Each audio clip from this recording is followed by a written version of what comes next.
Welcome to the latest SR7mm Group video, and in this program we're going to concentrate on train movements at Bexhill with a few other locations thrown in for good measure.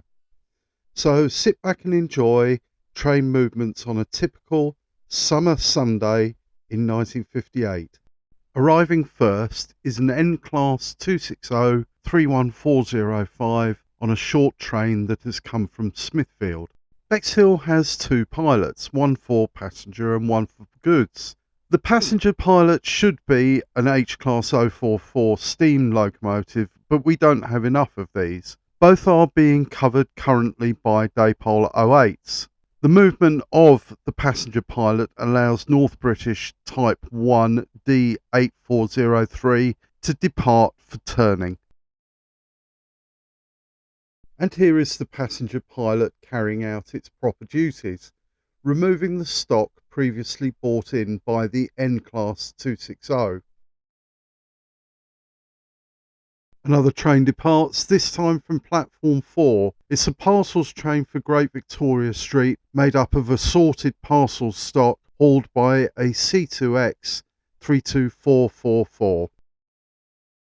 Time for the first of our diversions. If the operator at Bexhill turns around 180 degrees, he is faced by Coulsdon Sea, and this is the view at Coulsdon Sea with a 2H passing from platform 4 into the carriage sidings.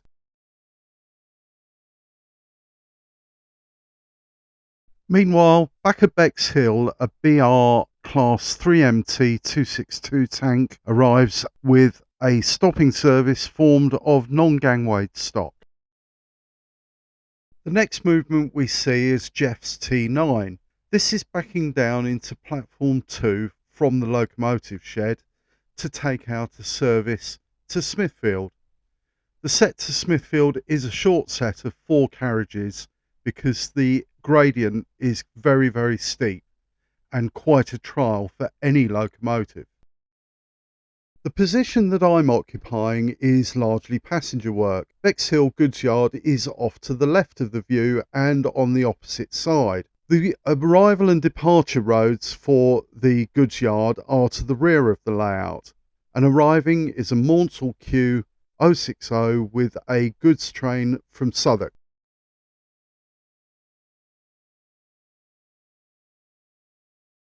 Arriving into platform 2 is an express from Great Victoria Street hauled by Schools Class 30925 Cheltenham.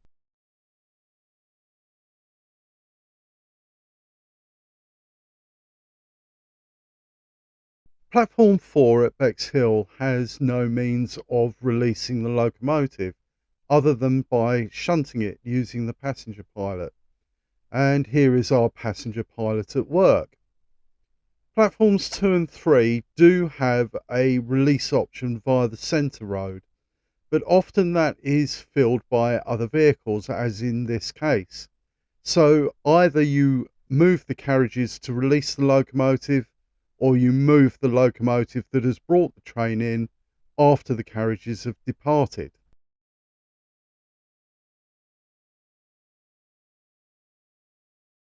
Although the goods yard operator does have his own pilot locomotive, often it is more convenient to use the train locomotive to carry out some shunting, and this is what we see in this view in the background. The Maunsell 060 that brought the goods train in is propelling wagons back into the goods yard on the left.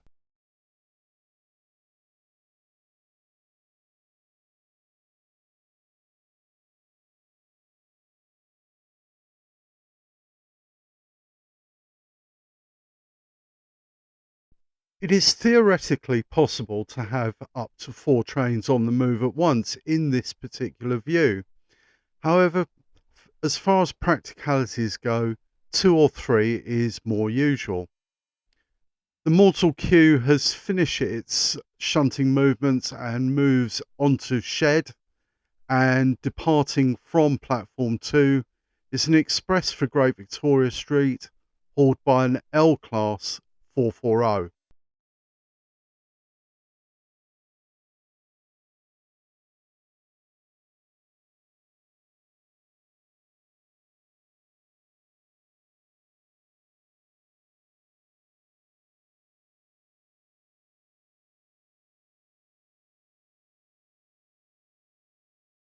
In this sequence, you get two for the price of one, just to show you that the goods pilot is occupied with movements. In the background, the goods pilot is shunting the wagons to prepare another goods train for departure for Southwark. In the foreground, the passenger pilot is about to remove the van from the rear of the train and put it in the centre road. This is just to show you that we can have multiple train movements at this location, and it is quite a busy location when these movements take place.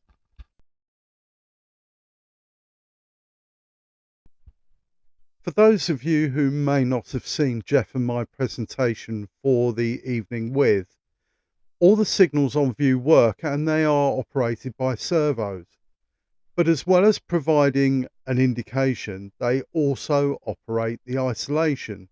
So you can't drive a locomotive towards the left without pulling the correct route and setting the signals. Arriving into the centre road is the passenger pilot with the removed van.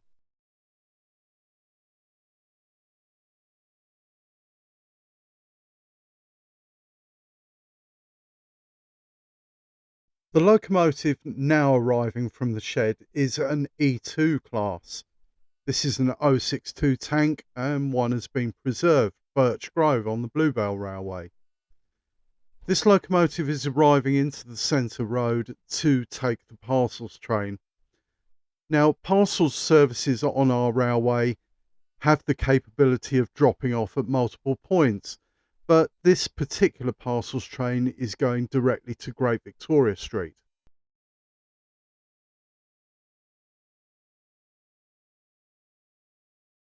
Any small movements you may notice of the front of the E4 on the right of the screen are due to me trying to couple it up to all the vehicles that are in the centre road. In the background, more shunting movements occur in the goods yard. And the E4 eventually departs with a wide variation of parcels vehicles from all different regions.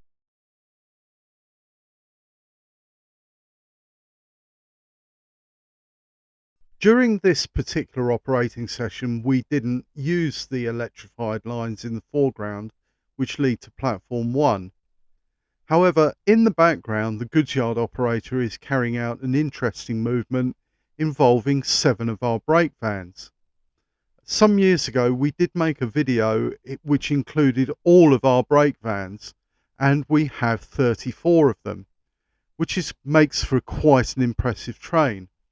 In reality, the Southeastern Chatham Dance Hall brake van, which is the vehicle nearest the locomotive in this movement, would have been banned from this line.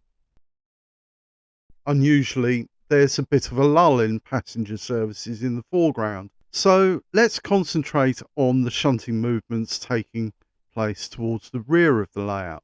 The goods yard operator is making up another goods train for departure for Southwark, and he is propelling the stock into the goods departure road.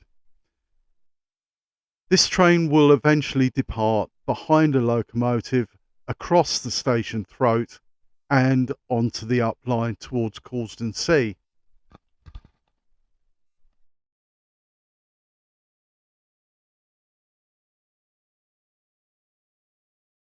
And here is the locomotive arriving directly from the engine yard, so out of my control. This is a BTH Type 1.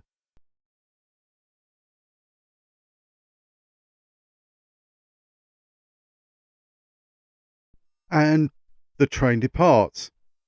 Normally, goods trains are made up to a maximum of 14 or 15 vehicles, but sometimes, if you get a bit bloody minded, you can make the Southwark goods yard operator's life interesting by making the goods train up in excess of this. However, on this occasion, the train only has 13 vehicles.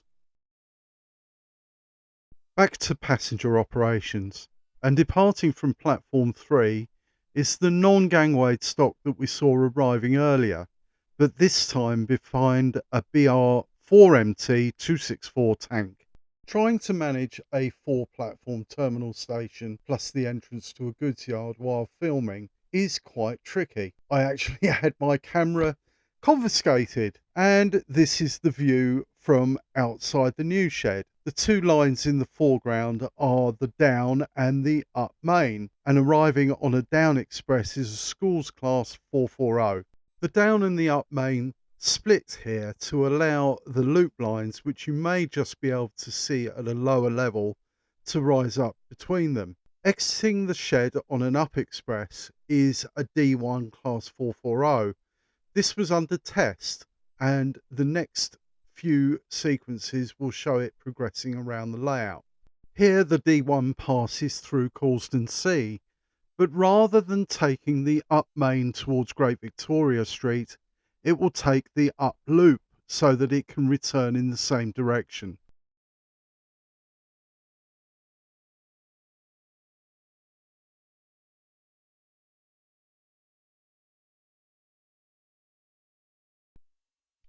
And here are some further views of the D1 on the up loop entering the south end of the shed.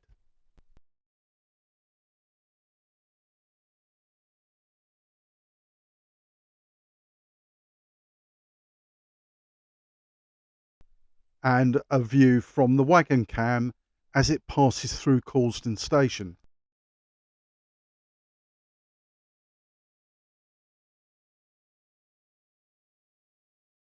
A change of viewpoint now, and this is the view from the wagon cam, which is parked on the approach to platform 1 at Bexhill. Approaching is an express hauled by a BR Type 2 diesel.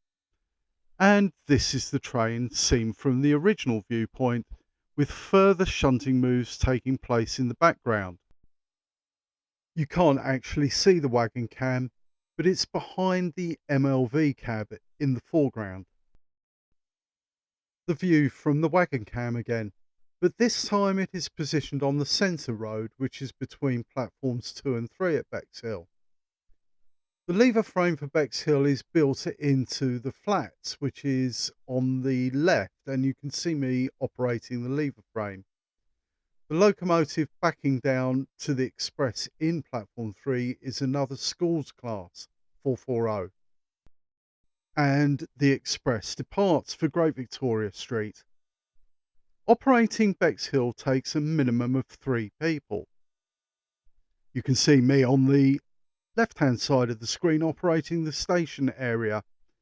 The gentleman straight ahead, who may just be visible, is Dave Hughes, and he is operating the engine yard. Gentleman on the right is Simon Tull, and he is operating the goods yard. Neither of these positions are accessible by the station operator. This time, viewed from the wagon cam, is another express, but this time departing from platform 2, although it is also hauled by another schools class, but the set is reduced in length.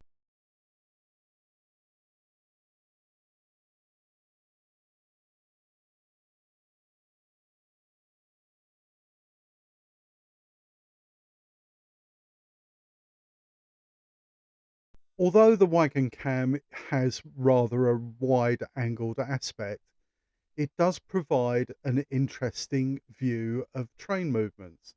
And here we see a goods train arriving across the station throat into the goods yard at Bexhill. And now we arrive at the final sequence for this video.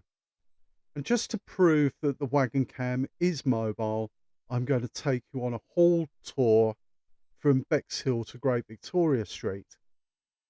We see the wagon cam leaving Bexhill from the centre road and then follow it all the way around, passing through Causden and eventually arriving at Great Victoria Street.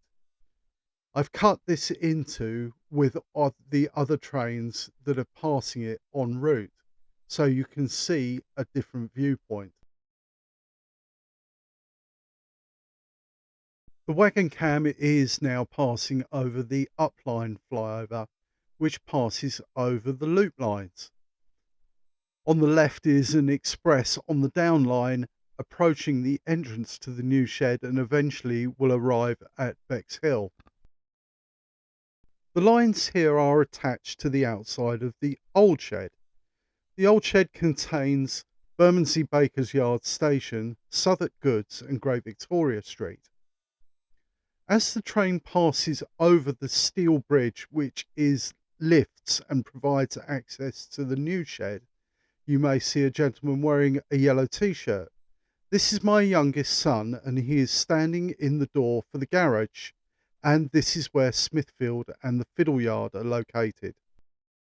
As the line curves round again to enter the new shed at Causden Sea, you may notice a line descending on the right. This is the line from Warrior Square, which featured in the last programme that I made. The brown building, which is immediately next to the entrance, is actually the gentleman's facilities, and the line to Warrior Square passes through this. Passing through Causden Station with a brief pause at Causden B signal box, the line off to the right is the up and down loop, which you saw earlier. Platforms 3 and 4 are concealed behind the locomotive spur, which is on the left. And this is the Causden A operator. Over on the right, you can see the up and down loop are actually behind whoever operates in this position, and they're already dropping down to pass under the main line. Over on the left are the electric lines with the complex of junctions that lead to Smithfield and Southwark. Curving around through a further 90 degrees, the line rising up on the left is the line to Great Victoria Street High Level and Smithfield. And as our train enters the old shed, this line passes over the top on a substantial girder bridge. The locomotive facilities at Seacole Row are over on the left, and you can see this fairly clearly. And the train will eventually arrive in platform 1, where it will terminate. So that's the end, and all it remains for me to say is I hope you've enjoyed this presentation and watch out for some new videos soon. Thank you very much for watching.